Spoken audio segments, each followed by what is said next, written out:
صاحب فرمائیے گا یہ جو پریس کانفرنس ہوئی ہے پہلے تو اس کے جو چند اہم فیکٹرز ہیں اس کے اوپر روشنی ڈالیے گا. سیکنڈلی دہشت گردی کے حوالے سے ہم اکثر و بیشتر بات کرتے ہیں کہ اس کو ختم ہونا چاہیے, لیکن جو فیکٹ اینڈ فگرز آ رہی ہیں مجھے بتائیں کہ اس کی ریشو میں کیوں اضافہ ہو رہا ہے, اس کے اوپر ہم کیوں قابو نہیں پا رہے ہیں؟ جی بہت شکریہ جی. D G I S P R جناب لیفٹیننٹ جنرل احمد شریف چودھری صاحب کی جو کل کی جو پریس کانفرنس ہے, میں سمجھتا ہوں یہ ایک بہت بڑی اناؤنسمنٹ ہے, اور یہ ایک تقریباً ہر قسم کے جتنے بھی دہشت گرد ہیں ان کو خبردار کیا گیا ہے کہ ہم باخبر ہیں, اور آپریشن بیس جتنے بھی پاک فوج جو ہے وہ آپریشن میں انوالو ہے, اور ان کو ایک ایک جو خوارج ہے ان کے بارے میں علم ہے, اور وہ جتنے بھی یہ دہشت گرد ہیں جہاں جہاں سے ان کو سپورٹ مل رہی ہے اس کے وہ پیچھے ہیں, اور اس کو بڑے مائنیوٹلی بڑے اس کو دیکھ رہے ہیں. اور میں یہ سمجھتا ہوں کہ جو کل کی پریس کانفرنس میں انہوں نے ایک ایک چیز باقاعدہ بیان کی جس میں انڈیا افغانستان مل کر اور پاکستان میں دہشت گردی کر رہا ہے. دیکھیں انہوں نے آپریشن سندور کا ذکر کیا کہ وہ سندور جو ہے وہ ابھی تک وہ کہہ رہے ہیں کہ ہمارا ختم نہیں ہوا, تو وہ اب وہ ڈائریکٹلی تو مزاحمت نہیں کر رہے, لیکن وہ افغانستان کے ساتھ مل کر افغانستان میں جو خوارج ہیں جو دہشت گرد ہیں ان کے ساتھ مل کر وہ پاکستان کے اندر دہشت گردی کر رہے ہیں. اور 2025 میں بدقسمتی سے بہت زیادہ نقصان پاکستان کا ہوا, وہ فائنینشلی بھی ہوا, وہ قیمتی انتہائی جو اعلیٰ جانیں تھیں وہ بھی ضائع ہوئیں, وہ بھی بہت بیس پہ ہوا. لیکن جو دیکھیں جو انٹرنل دشمن ہے نا جو آپ کے اندر بیٹھا ہوا ہے, جب تک آپ اس کو ایکسپوز نہیں کرتے, جب تک آپ ان کے ساتھ چیزوں کو نہیں لے کے چلتے. ایک ایکسٹرنل انہوں نے جو جیسے کہ آپ نے پہلے بیان فرمایا, اور ایک انٹرنل جو پرابلم ہے, ایکسٹرنل کے اوپر آ جائیں تو مجھے بتائیں کہ سب چیزیں ہم نے عیاں کر دی ہیں اوور عالمی تناظر میں بھی اگر ہم اس چیز کو دیکھ لیں. دیکھیں عالمی دنیا جو ہے اس بات کو اب تسلیم کر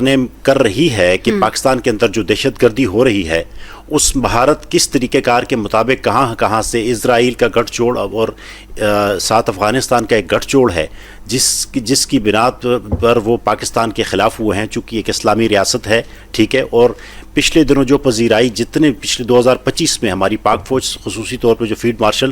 اور جو ہم نے جنگ انڈیا سے جیتی ہے, ٹھیک ہے, جو ہمارے پاس سسٹم ایکوپمنٹ ہے, جو ہمارے پاس سسٹم اسلحہ ہے, ٹھیک ہے, وہ شاید اس چیز کو سمجھتے نہیں تھے, یا ان کو شاید اس کے بارے میں علم نہیں تھا کہ اس لیول تک جو ہے ہمارے جو لڑاکا مار تیارے ہیں ان کو یہ مار سکتے ہیں, اور اس قدر یہ ہمارے سامنے آ سکتے ہیں. تو یہ ایک بہت بڑا پرابلمز تو ابھی بھی ہیں نا, ہم نے اس کا خاتمہ تو نہیں ہوا ہے. جی وہ خاتمہ دیکھیں نا وہ اس طریقے سے نہیں ہوگا, وہ اسی لیے کہ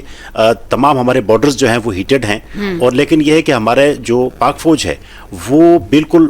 خبردار ہو کر اور ان کے ساتھ کمپلیٹ مقابلہ کر رہی ہے. اور یہ اچھی بات ہے کہ ان کو پتہ ہے کہ کہاں ان کا بیس ہے, کہاں سے وہ آپریشن وہ کر رہے ہیں, کہاں سے یہ ان کی مزاحمت کر رہے ہیں, کہاں سے ان کو یہ ختم کر سکتے ہیں. وہ دیکھیں نا 75,175 انٹیلیجنس بیسڈ آپریشنز کیے گئے ہیں, ٹھیک ہے, اور اس میں تقریباً خیبر پختونخوا میں سر 2025 کے دوران 3,811 دہشت گردی کے واقعات ہوئے.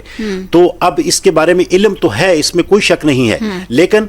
عالمی تناظر میں یہ میڈیا وائز اور ویسے بھی یہ بتانا یونائٹڈ نیشن کو اور یہ بتانا بہت ضروری ہے کہ انڈیا کس لیول کے اوپر جا کر اور پاکستان کے خلاف جو ہے وہ دہشت گردی کر رہا ہے, یہاں پہ جارحیت کر رہا ہے. اور یہ میں سمجھتا ہوں کہ D G I S P R کی کل کی جو بریفنگ تھی یہ ایک بہترین قسم کی پریس بریفنگ تھی, اور انہوں نے واضح کر دیا ہے کہ ہمارے پاس دہشت گردوں کے خلاف جو ہے اس نہ تو یہ کوئی جہاد ہے, اور ہم اس کو یہ خوارج جو ہیں یہ پاکستان سے خارج ہے, یہ دین اسلام سے خارج ہیں, اور ہم ان کے خلاف بھرپور کارروائی کریں گے, چاہے وہ انٹرنلی بیٹھ کر رہے ہوں یا ان کے سپورٹر پاکستان کے اندر ہیں, ہم ان کو چھوڑیں گے نہیں. تو یہ ایک واضح بیان ہے, اور مجھے لگتا ہے کہ انشاءاللہ تعالی یہ واضح بیان جو ہے پوری دنیا میں اس ٹائم جا چکا ہے. ٹھیک ہے شیرازی صاحب, بہت شکریہ ہمیں وقت دینے کے لیے. شیرازی صاحب فرمائیے گا D G I S P R کی پریس کانفرنس